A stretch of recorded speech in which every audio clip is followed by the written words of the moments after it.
හරි.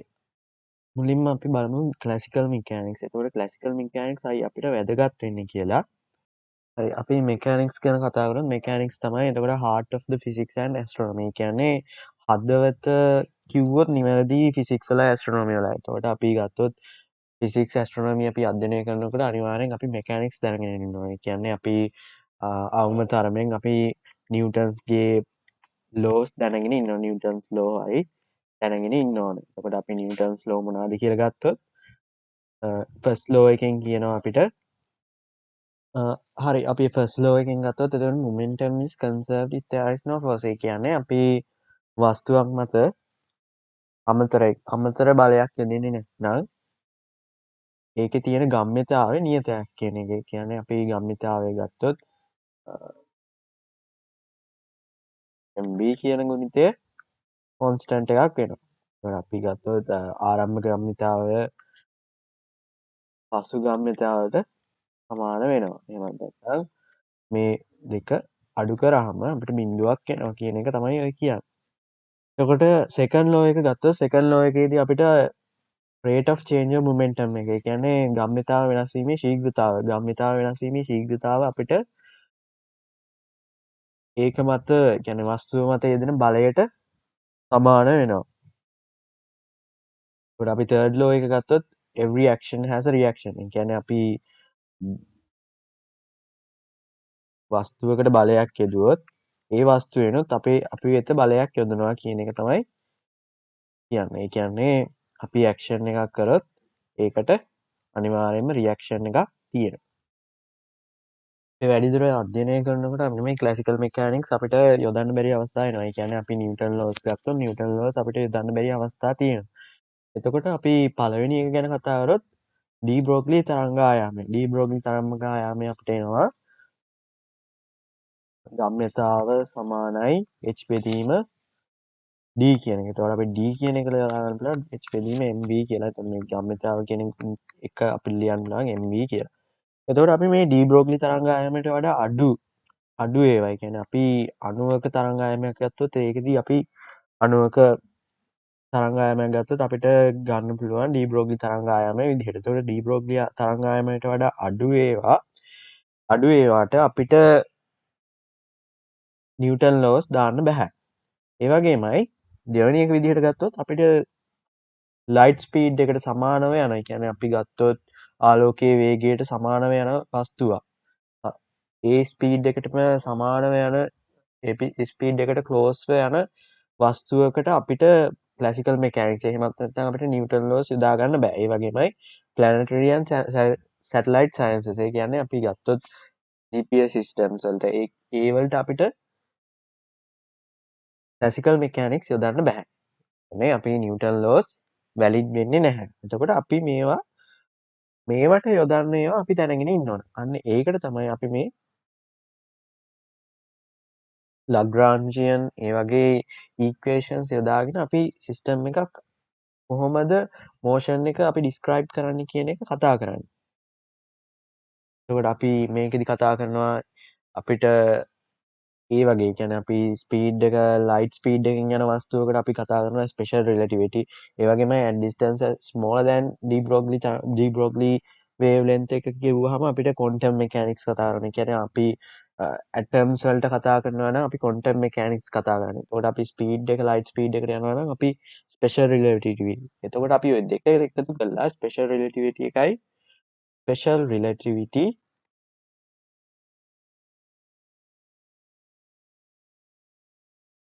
Special relativity එකයි අපි ගත්තොත් ක්වොන්ටම් මෙකැනික්ස් එකයි අපි මේ දෙක එකතු කරලා හදා ගන්නවා. එතකොට අපි කතා කරනවා රිලටිවිස්ටික් ක්වොන්ටම් මෙකැනික්ස් එහෙමත් නැත්නම් ෆීල්ඩ් තියරි.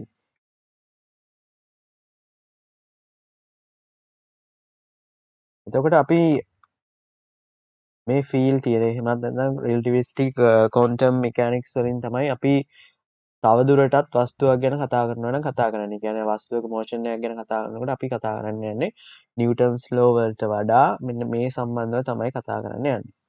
අපි නිව්ටන්ස් ලෝ කියන්නේ අපි ක්ලාසිකල් මෙකැනික්ස් දාන්න හොඳයි අපිට larger larger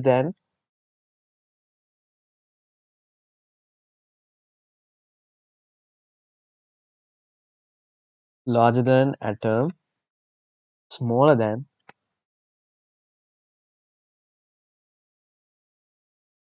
solar system. එතකොට අපි මේ වගේ පරමාණුවකට වඩා විශාල ඒ වගේමයි අපේ සෝලර් සිස්ටම් එකට වඩා අඩු يعني සයිස් එකෙන් අඩු දේවල් වලට අපිට ක්ලාසිකල් මෙකැනික්ස් යොදා ගන්න පුළුවන්. ඒ හැබැයි ඇටම් එකකට වඩා කුඩා ඒ වලට අපිට ක්වොන්ටම් මෙකැනික්ස් යොදා ගන්න වෙනවා. ඒ කියන්නේ අපි අනිවාර්යයෙන්ම ඒ දේවල් වලදී යොදා ගන්න ඕනේ රිලටිවිස්ටික් ක්වොන්ටම් මෙකැනික්ස් කියන විද්‍යාව. හරි. අපි ගත්තොත් සිංගල් පාටිකල් එකක්. ඒ කියන්නේ අපි ගත්තොත් අංශුවක් අපි m ස්කන්ධයේ තියෙන අංශුවක් ගත්තොත් m පාටිකල් එකක්. එතකොට අපි m පාටිකල් එක අපි ගත්තොත් c වල ඉඳලා අපේ සෙන්ටර් එකේ ඉඳලා අපි ගන්න නැත්තම් සෙන්ටර් පොයින්ට් එකේ ඉඳලා r දුරකින්. ඒ කියන්නේ r දුරකින් කියන්නේ r ඩිස්ප්ලේස්මන්ට් වෙක්ටර් එකකින් මේ m පිහිටනවා. ඒ කියන්නේ අපි ගත්තොත් මෙයාගේ කෝඩිනේට් සිස්ටම් විදිහට තමයි මෙතන rx අපි r ආදේශ කරගන්නේ. ඒ කියන්නේ අපි ගත්තොත් r කියන එක අපි ගත්තොත් x දිශාවට 6 මීටර ගිහිල්ලා එතකොට අපි ගත්තොත් x දිශාවට 6 මීටර එතකොට x එනවා. ඒ වගේමයි y දිශාවට යට ගිහිල්ලා z දිශාවටත් 3යි මීටර ගිහිල්ලා මේ විදිහට ගත්තොත් අපිට මෙතනදී නැත්නම් මෙතනට අපිට x වෙනුවට දාන්න පුළුවන් i j k කියලා. එහෙනම් අපි මෙතනදී කෝඩිනේට් එකක් ඇන්දොත් මෙයා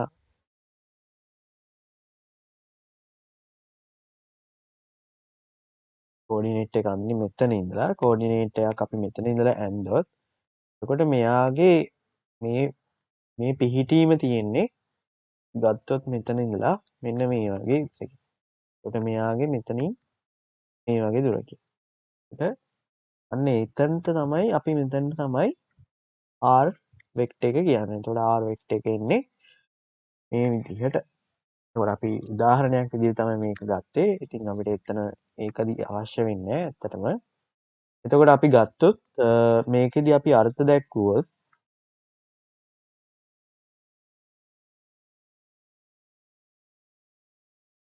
අපි ගත්තොත් er බෙදීම dt කියන එක කියන්නේ අපේ rate of change of displacement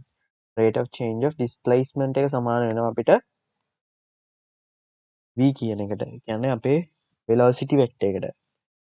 එතකොට අපිට මේවා වෙක්ටර් ෆෝමැට් එකෙන් තමයි අපි දෙන්නේ. කියන්නේ අපි සාමාන්‍යයෙන් මැග්නිටියුඩ් එකක් ගැන නෙමෙයි කතා කරන්නේ. එතකොට අපි කතා කරනකොට මේ වෙක්ටර් ෆෝම් එකෙන් කතා කරනකොට x y z දිශා තුනම. ඒ කියන්නේ 3D විදිහට තමයි මේ වස්තු වල මෝෂන් එක ගැන කතා කරන්නේ අපි.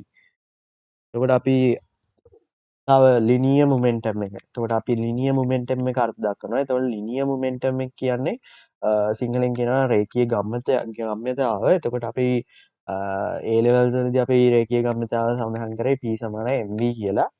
එතකොට අපි මේකෙදිත් අපි වෙක්ටර් ෆෝමැට් එකෙන් දෙන්න ඕනේ. එතකොට වෙක්ටර් ෆෝමැට් එකෙන් දෙනකොට p hat නැත්නම් p වලට උඩින් ඉතලයක් දැම්මත් ඒ ප්‍රශ්නයක් නැහැ. එතකොට අපිට මෙතනදී ගන්න පුළුවන් මේක. මේ විදිහට අපිට වෙක්ටර් ෆෝමැට් එකෙන් ලියා ගන්න පුළුවන්. Vector form. එතකොට අපිට ඒ වගේමයි අපි නිව්ටන් සෙකන්ඩ් ලෝ එකෙන් දන්නවා second law of Newton's අපි දන්නවා rate of change of momentum is equals to the force. ඒ කියන්නේ බලයට සමාන වෙනවා ගම්‍යතාව වෙනස් වීමේ ශීඝ්‍රතාවය. එතකොට අපි කතා කරමු මේ මෙතන තියෙන p එක අපිට මෙතනදී ආදේශ කරගන්න පුළුවන් මේකට. එතකොට අපි ගත්තොත් f කියන එක ගත්තොත් අපිට එනවා d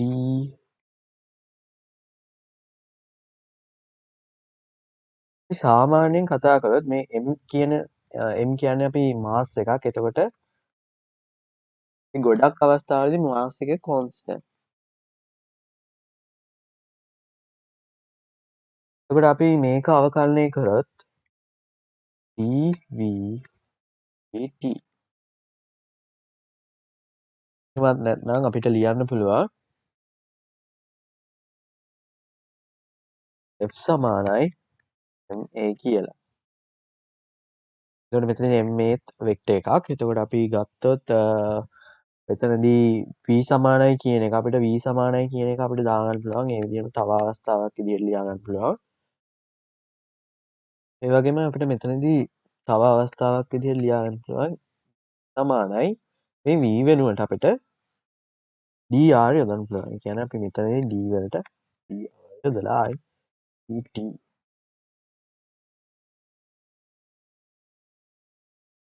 dr බෙදීම dt ආදේශ කර ගන්න පුළුවන්. එතකොට අපිට මෙතනදී එනවා සමාන dr වර්ග. ඉතින් අපි දන්නවා දැන් මෙතනදී v සමානයි dr බෙදීම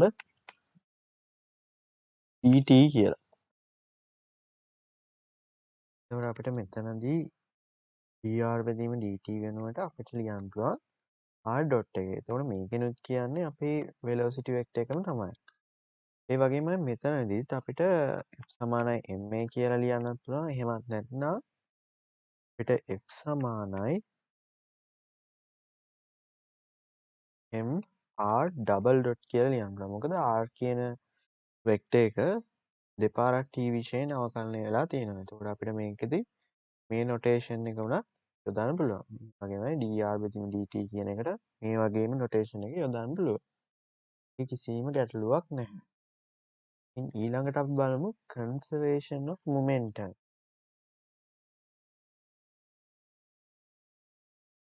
අපි නිව්ටන් නියම වලදී කතා කරනවා අමතර බලයක් යෙදෙන්නේ නැත්නම් මේ මොමන්ටම් කියන එක කියන්නේ අපි ගත්තොත් රේඛීය ගම්‍යතාව. ඒ කතා කරන්නේ ලිනියර් මොමන්ටම් එක ගැන. ඒ කියන්නේ වස්තුවක් ගත්තොත් වස්තුවක් මේක අපි රේඛීයව ගමන් කරනවා නම් v ප්‍රවේගයෙන් m කියන වස්තුවක්. එතකොට අපි කතා කරනවා මේකෙදි ගම්‍යතාව ගැන. ඒ කියන්නේ mv ගුණිතය ගැන. එතකොට අපිට මේකට කියනවා අපි ගම්‍යතාව කියලා. එතකොට මේ ගම්‍යතාව වෙනස් වීමේ ශීඝ්‍රතාව අපි නිව්ටන් නියම වලින් අපි දන්නවා දෙවෙනි නිව්ටන් නියමයට අනුව සමාන වෙනවා. කියන්නේ බලය සමාන වෙනවා ගම්‍යතාව වෙනස් වීමේ ශීඝ්‍රතාවට. එතකොට අපි ගත්තොත් අමතර බලයක් යෙදෙන්නේ නැත්නම් ඒ කියන්නේ මේක බිඳුව. ඒ කියන්නේ මේ බලය කියන එක බිඳුවක්. එතකොට බලය කියන එක බිඳුවක් කියන්නේ dp/dt. ඒ කියන්නේ ගම්‍යතාව වෙනස් වීමේ ශීඝ්‍රතාවත් බිඳුවක්. එතකොට ඒ වෙලාවට අපි ගන්නවා dp/dt කියන එක කොන්ස්ටන්ට්යි කියන්නේ t කියන එක අපි අනුකලනය කරොත් මෙතනදී t කියන එක කොන්ස්ටන්ට් එකක්. t කියන එක කොන්ස්ටන්ට් එකක්. ඒ කියන්නේ ගම්‍යතාව කොන්ස්ටන්ට් වෙනවා. ඒකට කොන්ස්ටන්ට් වෙනවා කියන්නේ අපි ගම්‍යතාව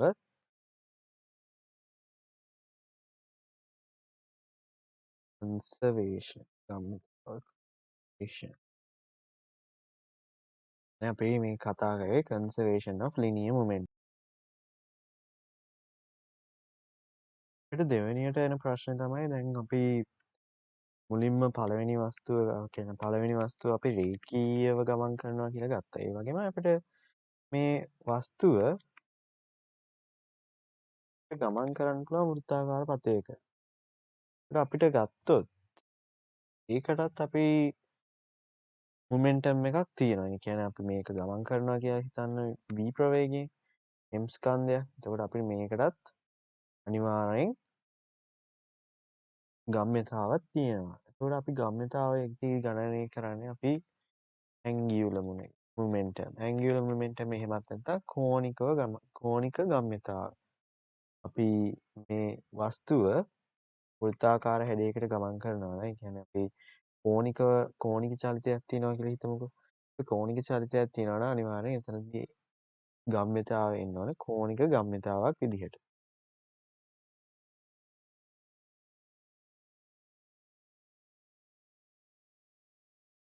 එතකොට අපි මේ කෝණික ගම්‍යතාව අර්ථ දක්වමු. එතකොට අපි මේකෙදිත් අපි කතා කරන්නේ වෙක්ටර් ෆෝමැට් එකෙන්. අපි වෙක්ටර් ෆෝමැට් එකෙන් කතා කරනකොට අපි ඒකට දෙන නොටේෂන් එක තමයි L. එතකොට අපි L දක්වනවා ඩිස්ප්ලේස්මන්ට් වෙක්ටර් ක්‍රොස්.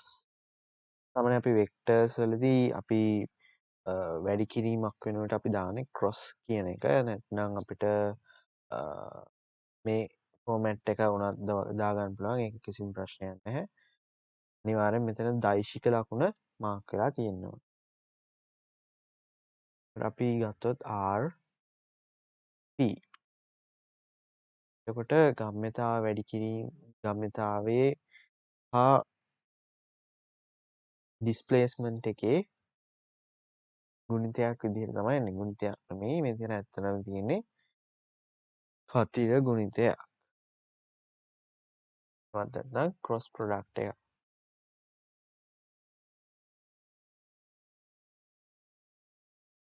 ඒ වගේම අපිට කතා කරන්න පුළුවන් O ඉඳලා R දුරකින් පිහිටන වස්තුවක්. R දුරකින් පිහිටන වස්තුවක් F බලයක් යටතේ ගමන් කරනවා කියලා හිතන්න. එතකොට අපි ගත්තොත් මේ දිශාවටමයි ගමන් කරන්නේ. එතකොට අපිට ගම්‍යතාවයේ දිශාවත් මේකමයි වෙන්නේ. ඒ කියන්නේ අපේ v ගුණිතය ඒ කියන්නේ අපේ වෙලොසිටි වෙක්ටර් එක අපි මේ පැත්තට ගමන් කරනවා කියලා ගන්න. එතකොට වෙලොසිටි වෙක්ටර් එකක් තියෙන්නේ මේ පැත්තට. ඒ කියන්නේ වෙලොසිටි වෙක්ටර් එකේ තියෙන දිශාවම තමයි ගම්‍යතාවයේ දිශාව වෙන්නේ. ඒ කියන්නේ මොමන්ටම් එකේ දිශාව වෙන්නේ. එතකොට අපි කතා කරොත් මෙතනදී අපිට කතා කරන්න පුළුවන් ටෝක් එක ගැන. එතකොට අපි ටෝක් එක ගැන කතා කරොත් ටෝක් එකට අපි ටෝක් එකට අපි දෙන්නේ n කියන නොටේෂන් එක. එතකොට අපි ඒකත් දෛශිකයක්. එතකොට අපිට මෙතනදී ටෝක් එක කියන්නේ බල ගුණය. එතකොට බලය වැඩි කිරීම ඒකට තියෙන ලම්බක දුර. ලම්බක දුර තමයි R. R cross product with F.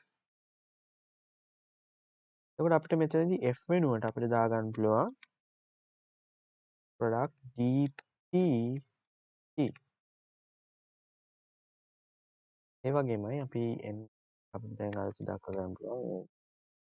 එතකොට අපිට cross product with මෙතනදී අපිට P වෙනුවට දාගන්න පුළුවන් MV ගුණිතය වැඩි.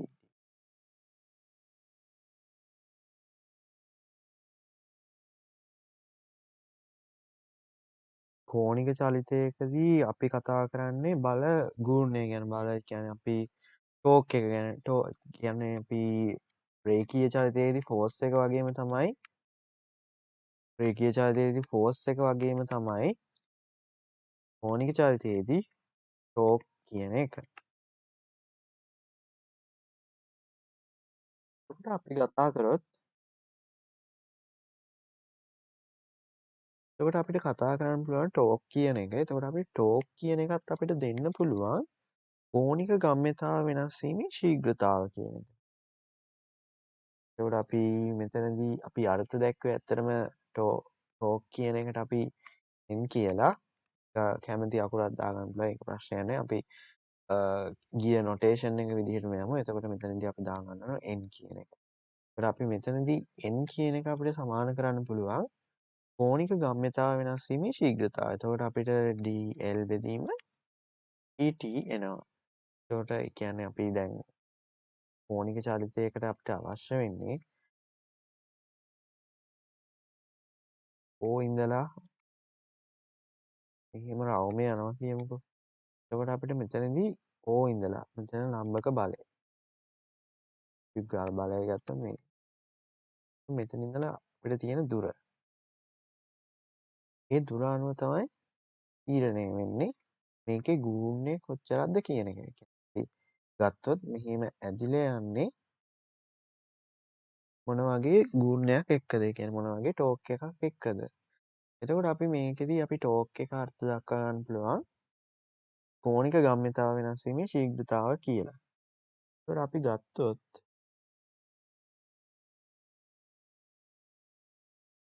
ගත්තොත් බාහිර ව්‍යාවෘතයක් යෙදෙන්නේ නැත්නම් අපි ගත්තොත් මෙතනදී n කියන එක බිඳුවක් නම් ඒතර ව්‍යාවෘතයක් අපිට බාහිරව යෙදෙන්නේ නැත්නම් ඒ කියන්නේ අපි කෝණික ගම්‍යතාව වෙනස් වීමේ ශීඝ්‍රතාව සමානයි 0. ඒ කියන්නේ අපිට ගන්න පුළුවන් L කියන එක කොන්ස්ටන්ට් එකක්. ඒ කියන්නේ බාහිර ව්‍යාවෘතයක් යෙදෙන්නේ නැත. එහෙනම් no external torque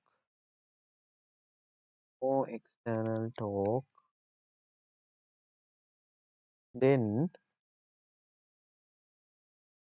L is constant.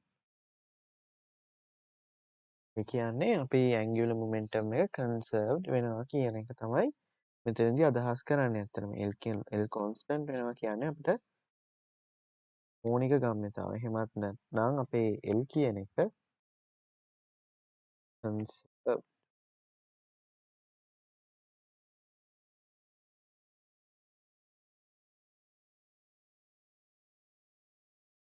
ඊළඟට අපි කතා කරන්න ඕනේ work done by the system. Work done by the external force.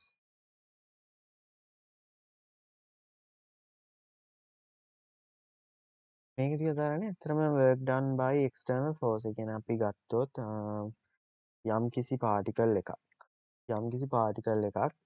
කියන ලක්ෂයේ ඉඳලා දෙක කියන ලක්ෂයට යනවා. ඒත් අපිට මෙතනදී අපි ඒක ෆෝර්ස් එකකින් තමයි අදගෙන යන්නේ. අපි මෙතනදී F කියන ෆෝර්ස් එක ගමු. F කියන ෆෝර්ස් එකයි ඒ වගේමයි අපි ගත්තොත් කුඩා ඩිස්ප්ලේස්මන්ට් එකක් අපි සැලකුවොත් ds කියන එක අපිට ලියා ගන්න පුළුවන්. ds කියන එක අපිට ලියා ගන්න පුළුවන්. ඒ වගේ ලියා ගන්න පුළුවන් vdt කියලා.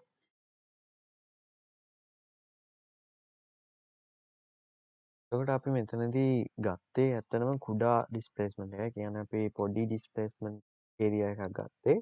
එතකොට අපි මෙතනදී අපිට කැල්කියුලේට් කරන්න පුළුවන් අපි 1 ඉඳන් 2 පාත් වලට යනකොට කොහොමද වර්ක් ඩන් එක එන්නේ කියලා. එතකොට අපි ගත්තොත් අනුකරණය K ඉඳලා 2ට යනකම්.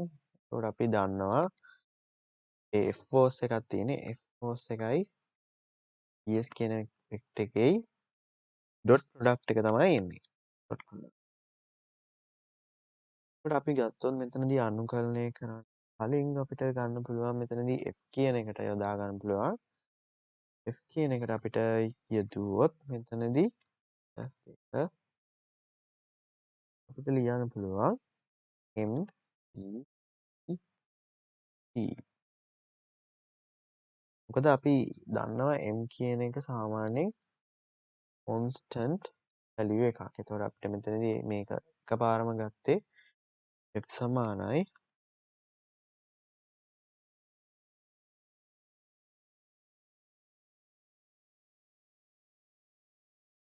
P සමානයි MV නිසා.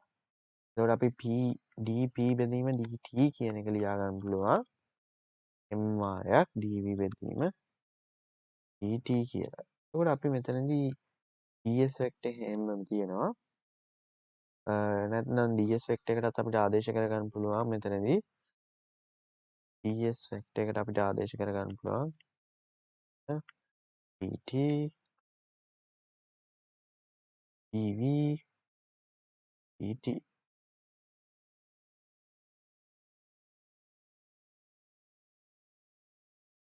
එතකොට අපිට මෙතනදී dvට dtට dt කැපිලා යනවා.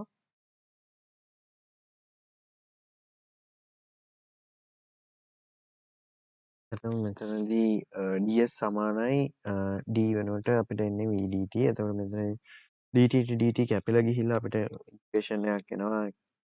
අනුකරණය 1 2 mv PV කියලා. අපි මෙතනදී ආකලනය කරොත්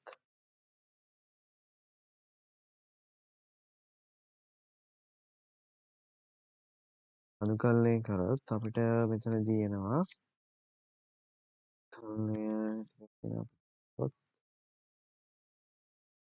මෙතනදී අපි දන්නවා m කියන එක කොන්ස්ටන්ට් එකක්. එතකොට අපිට මෙතනදී එනවා v වර්ගය බෙදීම 2ක්.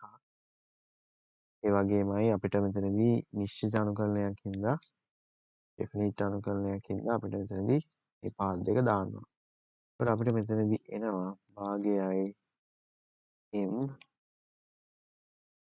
v2 වර්ග v1 කියලා. එතකොට අපි මෙතනදී භාගයයි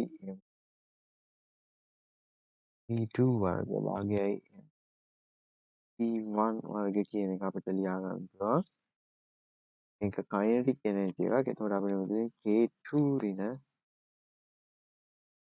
K1 එහෙමත් නැත්නම් අපිට කැමති නම් දාගන්න පුළුවන්.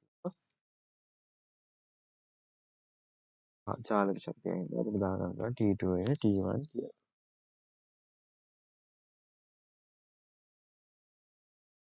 ඊළඟට අපි කතා කරොත් කන්සර්වේටිව් ෆෝසස් කියන්නේ මොකක්ද කියලා. එතකොට අපි බැලුවොත්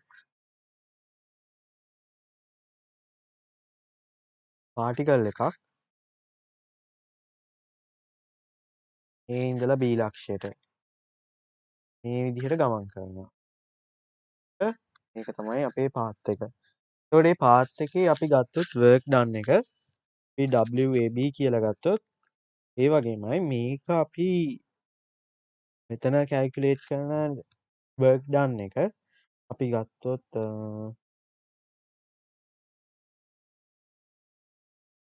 කියන්න පුළුවන් A to B F E S කියලා. එතන ඩොට් ප්‍රොඩක්ට් එකක්. එතකොට අපිට මේක මේ පාත් එකත් එක්ක සමාන වෙනවා නේද? ඒ කියන්නේ දැන් අපි ගත්තොත් A ඉඳලා B ට මේ විදිහටත් යනවා. හැබැයි අපිට මේ විදිහටත් යන්න පුළුවන්. A ඉඳලා B ට. එතකොට අපිට ගත්තොත් මෙතන තියෙන work done එකත් ගත්තොත් අපි ගත්තොත් මේ විදිහට යන process එකත් ඒ කියන්නේ මේ විදිහට යන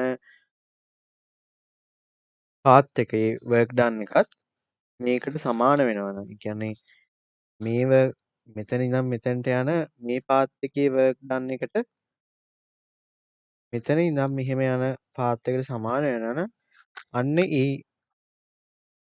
work done එකට බලපාන බලයට අපි කියනවා conservative force එකක් කියලා. එහෙමත් නැත්නම් අපි මේක cyclic process එකක් විදිහට ගත්තා. cyclic විදිහට ගත්තොත්. ඒ කියන්නේ cyclic විදිහට ගන්නවා කියන්නේ මෙතන ඉඳන් මෙතනට ගිහිල්ලා ආයි මෙහි ඉඳන් මෙතනට එනවා. එතකොට අපි දැන් දාලා තියෙන්නේ AB කියන process එක anti clockwise. මෙතනදී අපි ගත්තොත් මේක දෙවෙනි process එක මෙතන පළවෙනි process එක කියලා. එතකොට දෙවෙනි process එක දාලා තියෙන්නේ අපි anti clockwise. එතකොට මේක තියෙන්නේ clockwise. එතකොට අපි ගත්තොත් මේක cyclic process එකක් වෙන්න නම් මේ anti clockwise පැත්තේ තියෙන එක අනිත් පැත්තට එන්න ඕනේ. ඒ කියන්නේ මේක ඍණ වෙන්න ඕන. කියන්නේ මේකේ අපේ work done එක ඍණ වෙන්න ඕනේ. එතකොට අපි ගත්තොත් WAB මේක පළවෙනි process එක.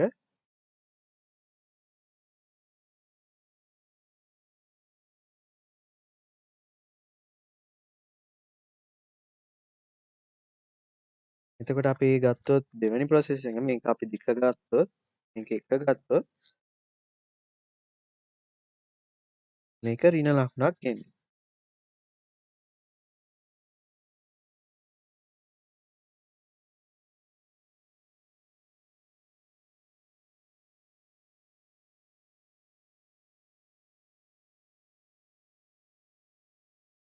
එතනදී අපිට මෙතන WAB නෙමෙයි මෙතන තියෙන්න ඕන WBA කියන එක.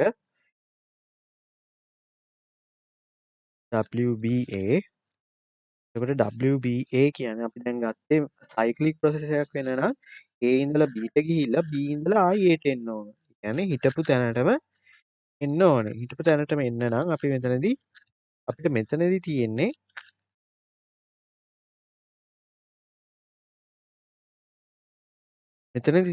WAB. එතකොට අපි මෙතනදී අපිට WBA හොයන්න. එතකොට WBA හෙව්වාම අපිට මෙතනදී ඍණ ලකුණක් එනවා. එතකොට ඍණ ලකුණක් ඇවිල්ලා එතකොට ඒ කියන්නේ අපි මේ දෙක එකතු කරොත් සයික්ලික් ප්‍රොසෙස් එකේ WAB ධන WBA සමාන වෙනවා AB integration of AB A to B df ds plus B to A. මෙතනදී අපිට මෙතනදී B to A වෙන්න ඕන. එතකොට අපි මෙතන B to A F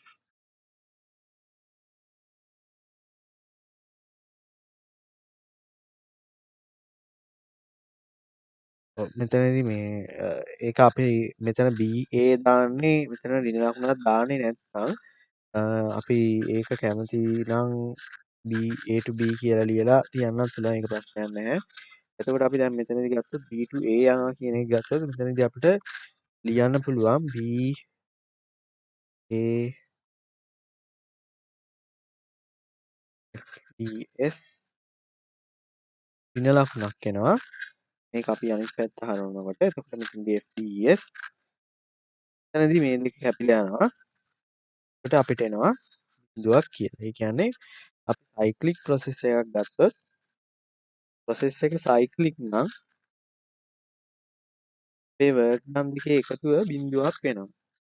කියන්නේ මේ පාත් එකේ වර්ක් එකයි මේ පාත් එකේ වර්ක් එකයි එකතු කරාම මේ දෙක සයික්ලික් නම් එකතු කරාම බිඳුවක් වෙනවා. හැබැයි ඒක වෙන්නේ අනිවාර්යෙන් කන්සර්වේටිව් ෆෝස් එකක් තියෙනවා නම් විතරයි. ඒකට කන්සර්වේටිව් ෆෝස් එක කියන්නේ අපි දැන් ගත්තොත් මෙතනදී WAB ධන WBA කියන එක අපි ගත්තොත් අපිට මේක සයික්ලික් විදිහට යන්නේ. කියන්නේ මේ වගේ ප්‍රොසෙස් එකක්. ඒතකොට අපි ගත්තොත් මෙන්න මේ විදිහට A ඉඳලා B ට යනවා. B ඉඳලා A ට එනවා. එතකොට අපි ඩිරෙක්ෂන් මාක් කරන්න ඕනේ. A ඉඳලා B ට එනවා. එතකොට මෙතනදී අපි ගත්තොත් WAB WBA. එතකොට මෙතනදී අපි ටෝටල් වර්ක් ඩන් එක බිඳුවයි. එතකොට ටෝටල් වර්ක් ඩන් එක බිඳුවයි කියන්නේ අපි ටෝටල් වර්ක් ඩන් එක ලියන්න පුළුවන් අපිට ඉන්ටිග්‍රේෂන් එක සයිකල් එකක් විදිහට. එතකොට cycle FDS. එතකොට අපිට මේක බිඳුවයි කියලා දීලා තියෙනවා. දීලා තියෙනව නෙමෙයි අපි ඇත්තටම මේක කැල්කියුලේට් කරලා පෙන්නුවා. බිඳුවයි කියන එක.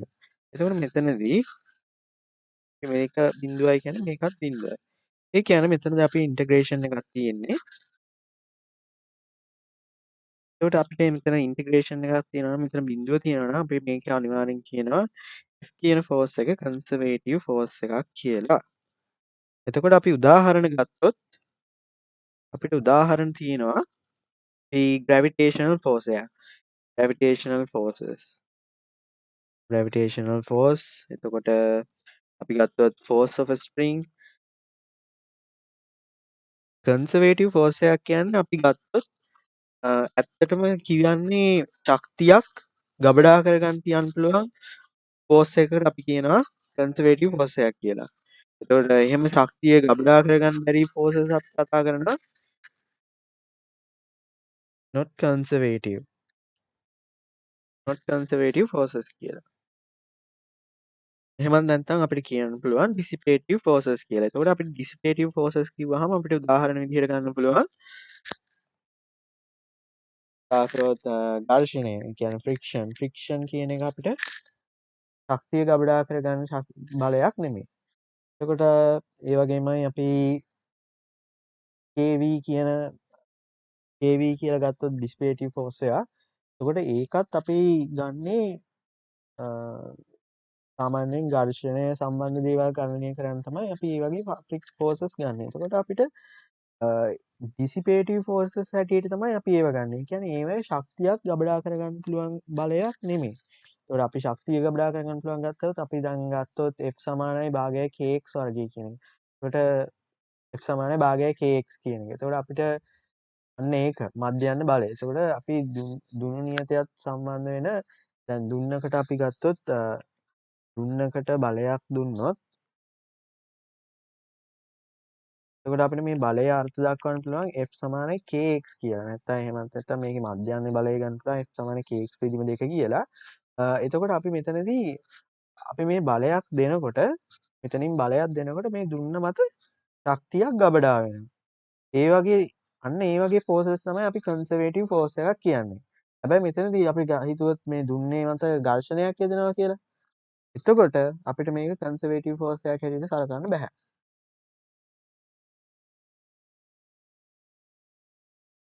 ඒ කියන්නේ අපිට සිස්ටම් එක කන්සර්වේටිව් නෑ. සිස්ටම් එක කියන්නේ අපි කතා කරොත් සිස්ටම් එක කන්සර්වේටිව් වෙන්න නම් අනිවාර්යෙන් ඩිසිපේටිව් ෆෝසස් නැති වෙන්න ඕනේ. ඒ කියන්නේ උදාහරණයක් වශයෙන් අපි ගත්තොත් බෝලයක් උඩ දානවා. බෝලයක් උඩ දානකොට අපි ගත්තොත් වාත ප්‍රතිරෝධී බලයක් තියෙනවා නම්, කියන්නේ වාත ප්‍රතිරෝධී එයාර් රෙසිස්ටන්ස් එකක් තියෙනවා නම්, එයාර් රෙසිස්ටන්ස් එකක් තියෙනවා නම් අපිට ඒ සිස්ටම් එක කියන්න බෑ කන්සර්වේටිව් සිස්ටම් එකක් කියලා. මොකද එතන ඩිසිපේටිව් ෆෝසස් තියෙනවා. ඒතකොට ඩිසිපේටිව් ෆෝසස් එක එතන ඇක්ට් කරන්නේ එයාර් රෙසිස්ටන්ස් ෆෝස් එක. ඒ වගේම අපි කලින් කතා කරපු සයික්ලික් ප්‍රොසෙස් එකේ අපි මේ වගේ සමීකරණයක් ආවා. එතකොට අපි අනිවාර්යෙන් necessary condition එකක් දැනගන්න ඕනේ. එතකොට අපි necessary condition එකක් ගත්තොත් ඒ කියන්නේ අපේ බලය කන්සර්වේටිව් වෙන්න නම් අපි අනිවාර්යෙන් necessary condition එකක් අපි දැනගෙන ඉන්න ඕනේ. එතකොට අපි necessary condition එක විදිහට use කරන්නේ කියන එක -grad මේ grad කියන එක අපි කතා කරනවා grad කියන්නේ ඒකත් දෛශිකයක්. එතකොට අපි මෙතනදී VR කියන්නේ විභව ශක්තිය. එතකොට විභව ශක්තිය මත රඳා පවතින ෆන්ක්ෂන් එකක් විදිහට තමයි අපිට මෙතනදී f එක ලියන්න පුළුවන්. එතකොට අපි ගත්තොත් කතා කරොත් අපිට මේකට නමක් කියනවා ස්කේලර් පොටෙන්ෂල් කියලා. ස්කේලර් පොටෙන්ෂල්. එතකොට අපිට මේ විදිහට ලියා ගන්න පුළුවන්. ඒ වගේම මේක grad කියන එක අපිට ලියා ගන්න පුළුවන්. grad කියන එක අපිට ලියන්න පුළුවන්. අපි එහෙමත් නැත්නම් මේකට කියනවා del operator කියලා. I වාරයක් d/dx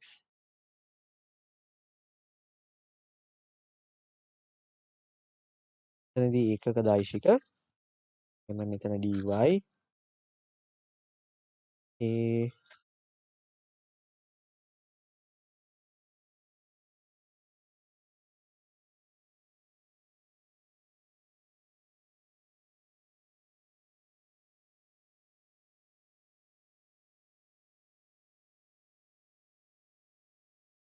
ගොඩක්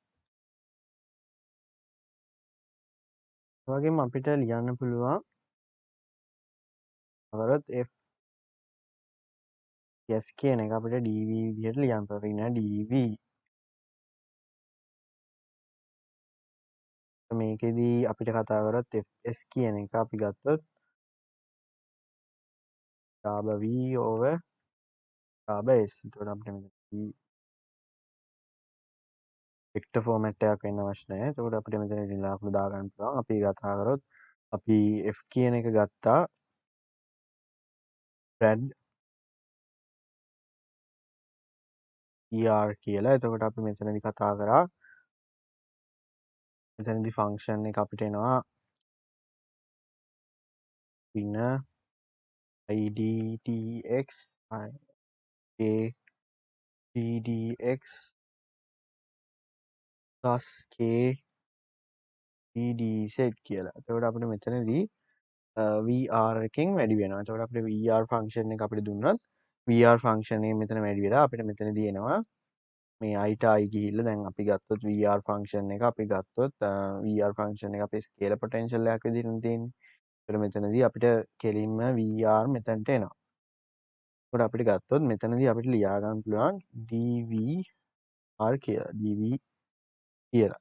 අපිට මෙතනදී f කියන එක dv කියලා ලියන්න පුළුවන්. ඒකට අපි කතා කරොත්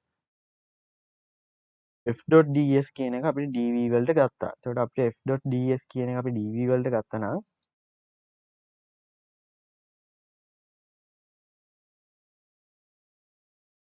මෙතනදී fx කියන එක ගන්න පුළුවන් ඩාබ v over ඩාබ x.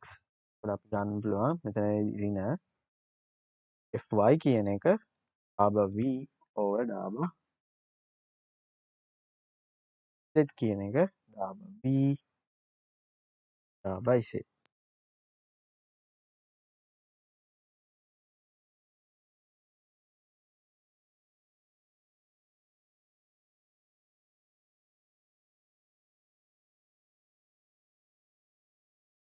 අපි කොන්සර්වේටිව් ෆෝස් එකක් යටතේ අපි වර්ක් ඩන් එකක් ගැන කතා කරමු. එතකොට අපි කන්සර්වේටිව් ෆෝස් එකක් යටතේ වෙන වර්ක් ඩන් එකක් අපි කොහොමද කතා කරන්නේ? එතකොට අපි කතා කරොත් වර්ක් ඩන් එක අපි සමාන කරගන්නවා f.ds වලට. එතකොට අපි ගත්තොත් මෙතනදී k ඉඳලා 2ට යනවා කියලා අපි කතා කරන්න පුළුවන්. මෙතනදී අපි f කියන එක අපි ගත්තා කන්සර්වේටිව් ෆෝස් එකක් නම් අනිවාර්යෙන් අපිට grad vr කියලා දෙනවා. එතකොට අපිට මෙතනදී ds කියන ෆෝමැට් එක තියෙනවා. ඒ ඉඳලා 2ට.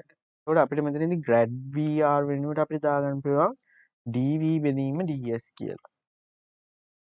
එතකොට ඍණාකුළු මෙහෙම තියෙනවා ds. මේ ds ට ds කැපිලා යනවා. එතකොට අපි ගත්තොත් ඍණ dv 2 2.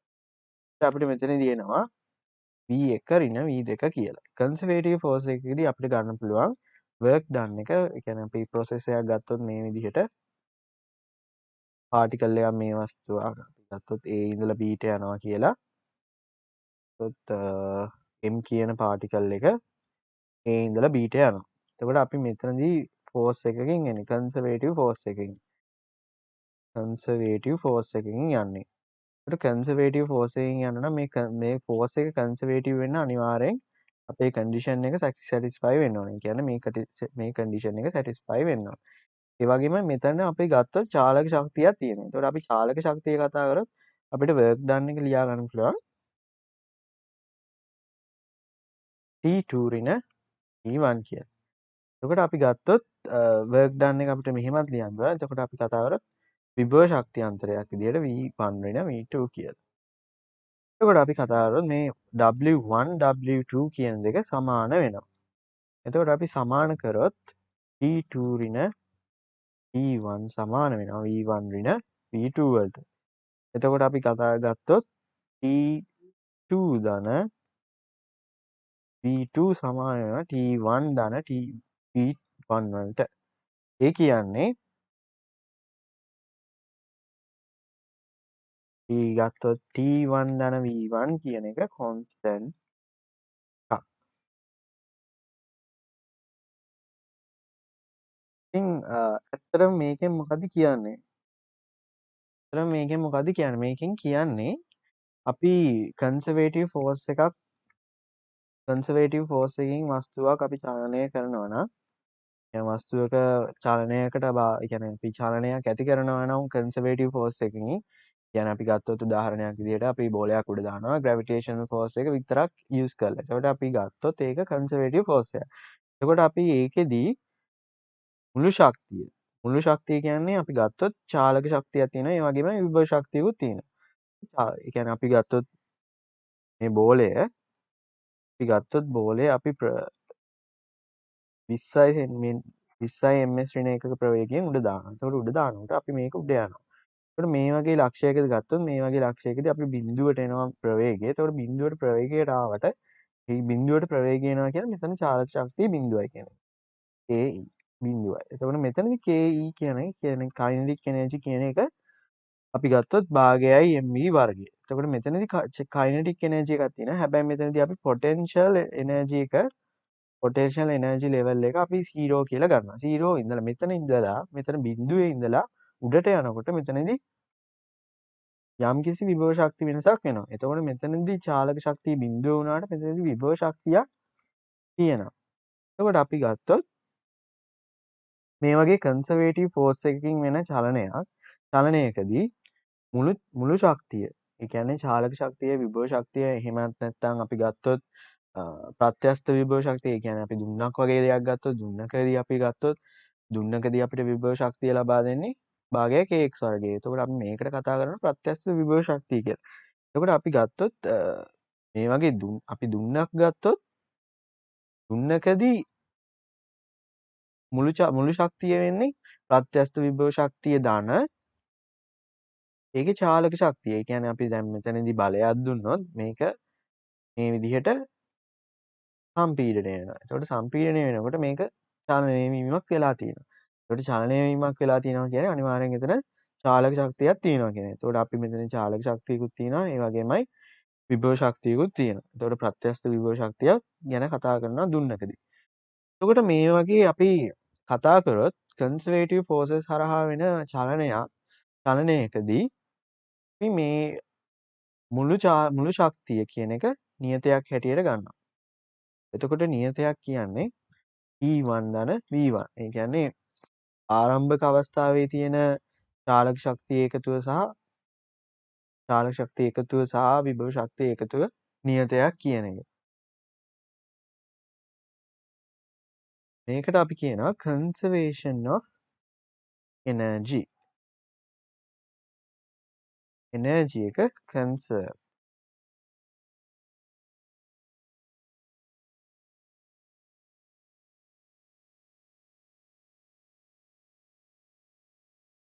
ඊළඟට අපි කතා කරනවා constraints ගැන. එතකොට අපි චලනයක් සීමා වෙනවා. ඒ කියන්නේ අපි ගත්තොත් මේ චලනය ගත්තොත් ලිමිට් වෙනවා. එතකොට ඒ කියන්නේ අපි සාමාන්‍යයෙන් උදාහරණයක් විදිහට ගත්තොත් මේ ටේබල් එක උඩ තියෙන මේ බෝලේ.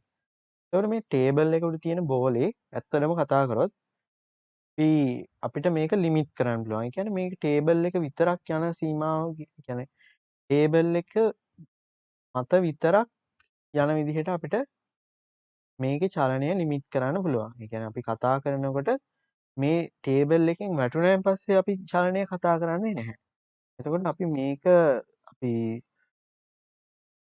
සීමා කරනවා මේ මේසය මත විතරක්. එතකොට අපිට මේ මේසය මත ඒ කියන්නේ අපි ගත්තොත් මේ මේසය කියන එක අපි තලයක් විදිහට ගත්තොත් අපිට ගන්න පුළුවන් xy කියලා. ඒ කියන්නේ අපිට මේ තලයේ මත විතරයි මේක චලනය වෙන්නේ කියලා අපි assume කරනවා. එතකොට අපි assume කරනවා. හැබැයි මෙතනදී ඇත්තටම මේක assumption එකක් විතරයි. ඒ කියන්නේ අපි දැන් ගත්තොත් මේ මේක මේසෙන් වැටෙනවා. එතකොට මේක මේසෙන් වැටෙනකොට අපි ඒ දේ කතා කරන්නේ නැහැ මෙතනදී. එතකොට අපි assumption එකක් විදිහට තමයි කතා කරන්නේ.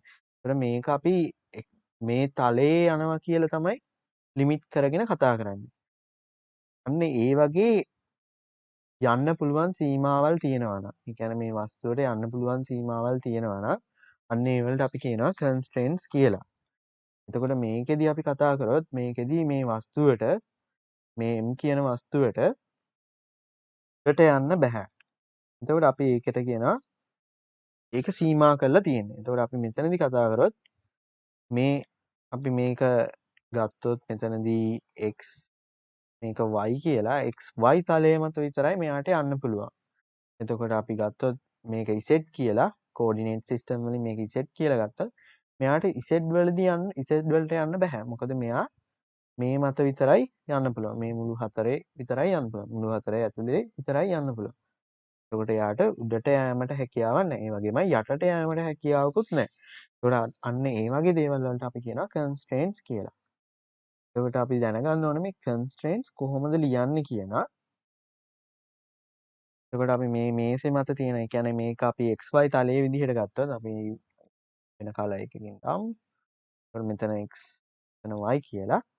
එතකොට මේ xy තියෙන තලයෙන් තියෙන xy තලයේ තියෙන වස්තුවට z වලට යන්න බෑ. එතකොට අපි මේකේ constraint එකක් එනවා z සමානයි බිඳුව කියලා. ඒ කියන්නේ අපිට z axis එක අදාළ වෙන්නේ නැහැ. හරි. එතකොට අදාළ වෙන්නේ නැත්නම් අපිට ලියන්න පුළුවන් z සමානයි බිඳුව කියලා. එතකොට අපි මේක තමයි එක විදිහක් constraint එකක් ලියන. එතකොට අපි මෙන්න මේ වගේ බිඳුව තියෙන equations වලට, බිඳුව තියෙන constraints වලට අපි කියනවා polynomial කියලා.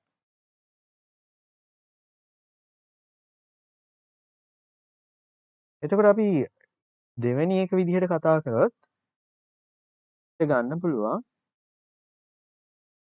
simple pendulum එකක්. simple pendulum එකක අපි කොහොමද constraint එකක් ලියන්නේ? කොට මෙතනදි කතා කරොත් සිම්පල් පෙන්ඩියුලම් එකක් අපි එල්ලලා තියෙනවා මේ වගේ තාක්ෂණේ. අපි කියලා ගත්තොත්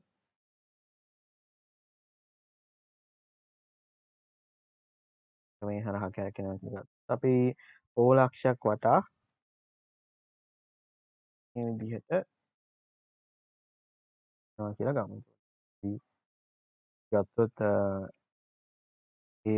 ඒ ඩිස්ප්ලේස්මන්ට් වෙක්ටර් එක, ඒතකොට r ඩිස්ප්ලේස්මන්ට් වෙක්ටර් එක ඊට මෙතනදී යන්න පුළුවන් r ඩිස්ප්ලේස්මන්ට් එක අඩු කිරීම මේක වර්ගය කියලා. අපි මේක සිම්පල් පෙන්ඩියුලම් එකේ කන්ස්ට්‍රේන්ට් එක විදිහට මේක ගන්නවා. වගේමයි අපිට කතා කරන්න පුළුවන් ගෑස් මොලිකියුල්ස් ගැන, කියන්නේ ගෑස් අණු ගැන. ගෑස් අණු අපි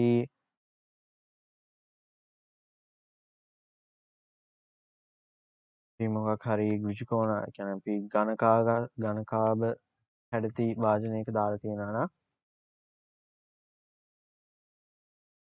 කියනවා මේක කන්ටේන් එකක් කියලා. එතකොට අපි මෙතනින් ගත්තොත්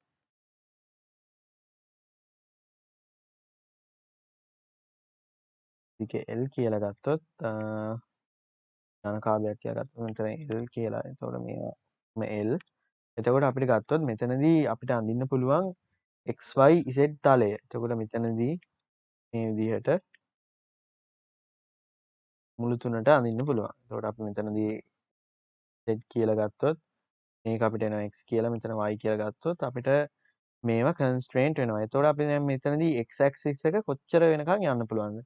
L වෙනකන් යන්න පුළුවන්. හැබැයි L ට සමාන වෙන්න බෑ.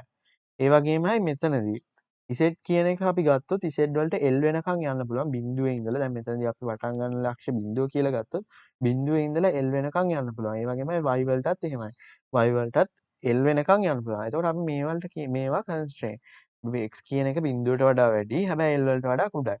එතකොට y L වලට වඩා කුඩායි.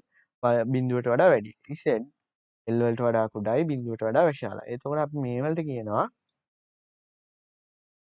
ගෑස් මොලිකියුල්ස් කන්ටේනර් එකක දාලා තියෙනවා නම් අන්න ඒකේ අපි කන්ස්ට්‍රේන්ට්ස් කියලා. එතකොට අපිට මේ වලට මේ වගේ අපිට මෙතන සමාන ලකුණක් ආවේ නැහැ.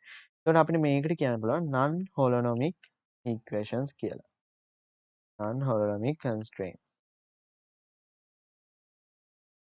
ඊළඟට කතා කරනවා අපි generalized coordinates ගැන. එතකොට generalized coordinates වල පළවෙනිම කතා කරනවා අපි එක පාටිකල් එකක්. එක පාටිකල් එකක් එහෙම නැත්නම් අපි ගත්තොත් මොකක් හරි අංශුවක් කියලා ගන්න. මේක ඉතින් අංශුවකට වැඩිය ලොකුයි. m අංශුවක් කියලා ගන්නකො. එතකොට අපි m අංශුව අපි xy තලය මත යනවා. ඒ කියන්නේ අපි one particle in a plane ගැන තමයි කතා කරන්නේ. එතකොට මේක ප්ලේන් එකක විතරයි යන්නේ. ඒ කියන්නේ ප්ලේන් එකක් කියන්නේ අපි තලයක් මත චලනයක් වෙන්නේ. තලයක් මත චලනය වෙනවා නම් අපිට අනිවාර්යෙන් xy තලය විතරයි අවශ්‍ය වෙන්නේ. ඒ කියන්නේ අපි xy හරි yz හරි ඒක කැමති කෝඩිනේට් දෙකක්. එතකොට ඒක අපිට කිසිම ප්‍රශ්නයක් නැහැ. දැන් අපි ගත්තොත් මේ අංශුව අපිට උඩටයි මේ පැත්තටයි යනවා කියලා. එතකොට අපිට තලය අඳින්න වෙන්නේ උඩට හොරිසොන්ටල් විදිහට. එතකොට අපිට vertical විදිහට. එතකොට අපිට කතා කරන්න පුළුවන් මේකෙදි one particle in a plane නම් අපිට අවශ්‍ය වෙන්නේ coordinates දෙකයි. يعني අපි x වැඩියෙන්ම අපි අඳින්නේ xy තලය මත. එතකොට xy තලය කියන්නේ තල දෙකයි අවශ්‍ය වෙන්නේ. එතකොට අපි කතා කරොත් ඊළඟ එක ගැන. හරි. අපි ගත්තොත් පාටිකල් එකක් ස්පේස් එකේ තියෙනවා කියලා. එතකොට අපි ස්පේස් එකේ තියෙනවා කියලා ගත්තොත් ඒ කියන්නේ අපි තලයකට සීමා කරලා නැහැ. يعني අපි ගත්තොත් මේ වගේ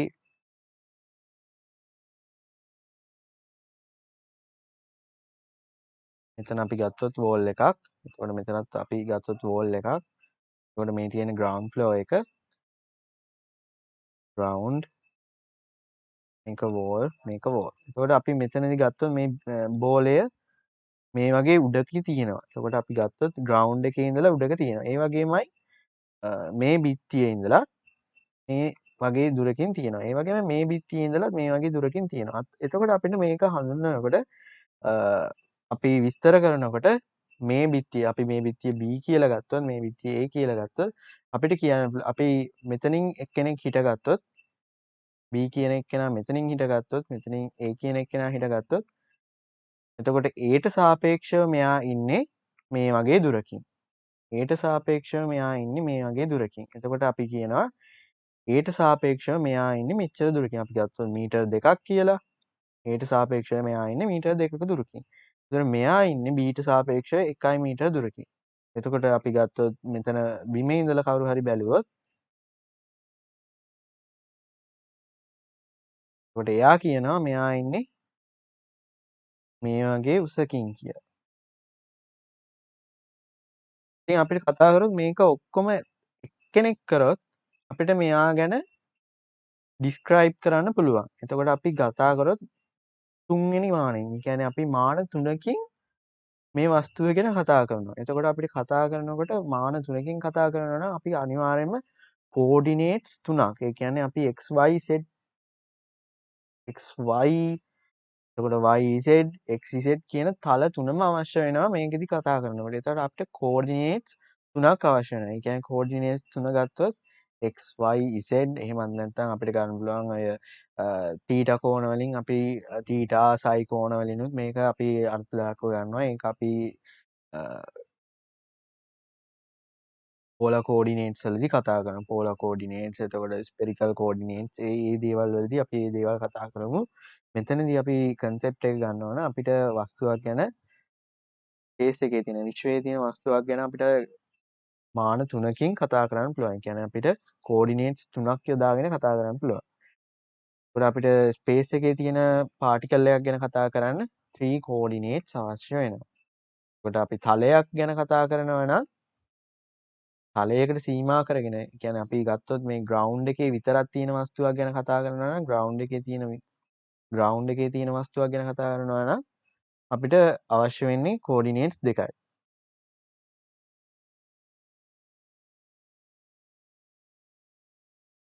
ඊළඟට අපිට එන ප්‍රශ්නේ තමයි දැන් අපි ගත්තොත් එක පාටිකල් එකක් මේ විදිහට තියෙනවා කියලා. මේ වගේම බිත්තිය අපි යන්දොත් බිත්තියයි ග්‍රවුන්ඩ් ෆ්ලෝ එකයි යන්දොත් අපිට මෙතනින් තියෙනවා මේ තවත් පාටිකල් එකක්. එතකොට අපි මේ දෙක කොහොමද විස්තර කරන්නේ? ඒ කියන්නේ අපිට ගන්න පුළුවන්ද මෙහෙම එකම කෝඩිනේට් ඒ කියන්නේ අපි කලින් කතා කරපු කෝඩිනේට් තුනම අරගෙන කතා කරන්න පුළුවන්ද නැත්නම් මේකට අපිට වෙනම කෝඩිනේට් එකක් අවශ්‍ය වෙනවද? ඇත්තම කතාව කිව්වොත් මේකට තව කෝඩිනේට් එකක් අවශ්‍ය වෙනවා. එතකොට අපි තව කෝඩිනේට් එකක් අවශ්‍ය වෙනවා කියන්නේ එතකොට මේක තියෙන්නේ අපි ස්පේස් එකේ තියෙන පාටිකල් එකක්. ඒ වගේම මේකත් ස්පේස් එකේ තියෙන පාටිකල් එකක්. ඒ කියන්නේ අපි කලින් කතා කරා නම් කෝඩිනේට්ස් 3ක් ඕන වෙනවා කියලා මේකටත් කෝඩිනේට්ස් 3ක් ඕන වෙනවා. එතකොට අපි පාටිකල්ස් දෙකක් ගැන කතා කරනවා නම් අනිවාර්යෙන් කෝඩිනේට් 6ක් ඕන වෙනවා. ඒ කියන්නේ අපි කතා කරොත් 3යි n. ඒ කියන්නේ අපි කතා කරොත් තියෙන පාටිකල්ස් ගාන number of particles. එතකොට number of particles ගාන කතා කරොත් අපි මෙතනදී n කියන එක 1යි නම් n කියන එක 1යි නම් ඒ කියන්නේ එක පාටිකල් එකයි නම් තියෙන්නේ අවශ්‍ය වෙන්නේ අපිට කෝඩිනේට්ස් 3යි. එතකොට අපිට n කියන එක දෙකක් නම් කියන්නේ පාටිකල්ස් දෙකක් නම් n කියන එක දෙකක් වෙලා අපිට කෝඩිනේට්ස් 6ක් එනවා. ඒ විදිහට අපිට දිගටම ගන්න පුළුවන්. ඒකට අපිට මේක ඉක්වේෂන් එකක් විදිහට යොදා ගන්න පුළුවන්. එතනදී දැන් අපි කතා කරපු විදිහට කෝඩිනේට්ස් පාටිකල්ස් ගාන more පාටිකල්ස් ගාන වැඩි වෙන්න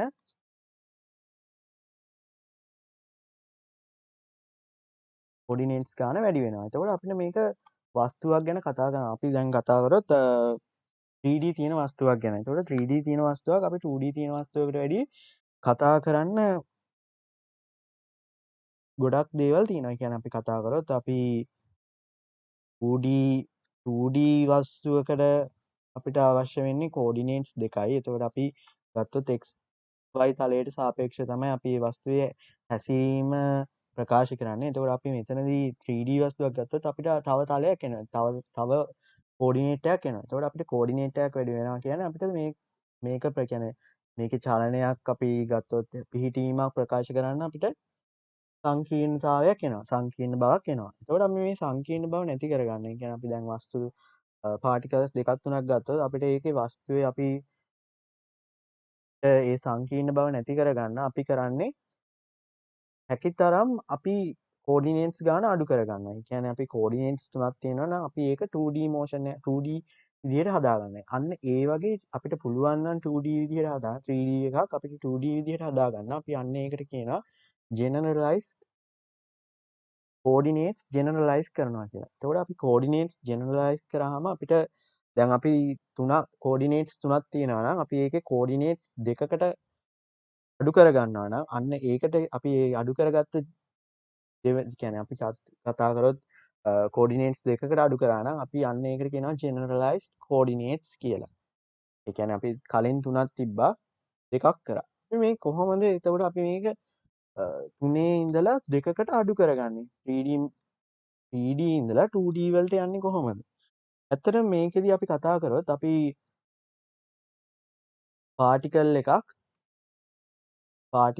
අපි විශ්වයේ තියෙනවා කියලා පාටිකල් එකක් ගත්තොත් අපි මෙතනදී XYZ කියන කෝඩිනේට් තුනටම කතා කරනවා. හැබැයි කෝඩිනේට් තුනටම කතා කරාට මේකේ මෝෂන් එක අපි ගත්තොත් මේ තලය මත විතරයි යන්නේ.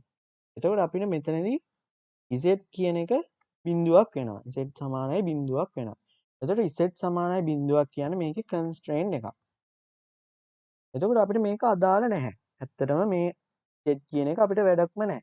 එතකොට අපි කෝඩිනේට්ස් කලින් තුනක් තිබ්බා. තුනෙන් අපි එකක් අඩු කරගත්ත මේ කන්ස්ට්‍රේන්ට් එක දාලා. ඒ කියන්නේ අපි මෙතනදි ගත්තොත් 3n වලින් කන්ස්ට්‍රේන්ට් ගාන අඩු කරමු.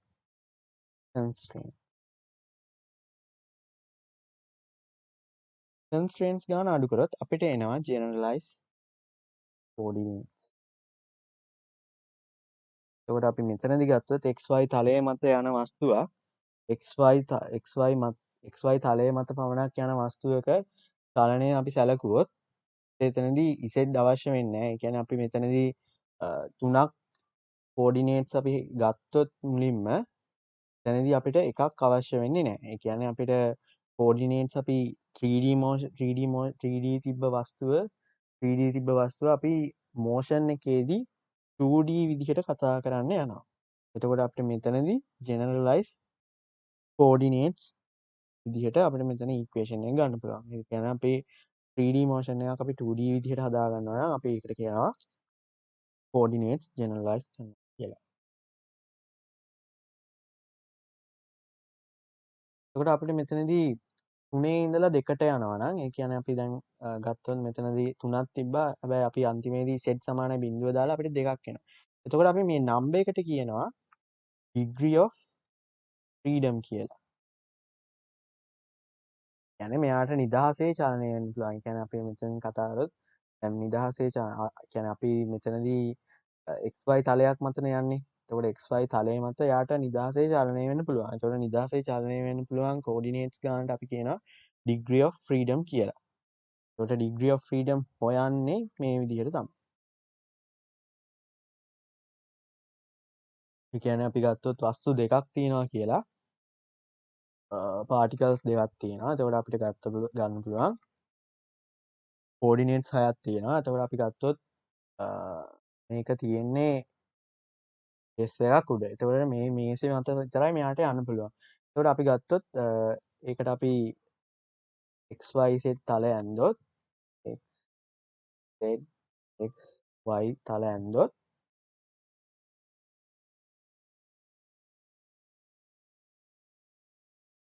එතකොට මෙතනදී හැම එකේදීම මෙතන අපි Z1 X1 Y1 කියලා දාලා Z2 Y2 කියලා දැම්මොත් එතනදී අපිට එනවා Z1 සමානයි බිඳුව Z2 සමානයි බිඳුව. ඒ කියන්නේ අපිට මෙතනදී constraints දෙකක් එනවා. එතකොට constraints දෙකක් එනවා. එතකොට මෙතනදී අපිට ගන්න පුළුවන් coordinates 4යි අවශ්‍ය වෙන්නේ. coordinates 4යි. ඒ කියන්නේ x y තල දෙකක් විතරයි අවශ්‍ය වෙන්නේ. එතකොට අපිට මේකට කියන්න පුළුවන් degree of freedom කියලා.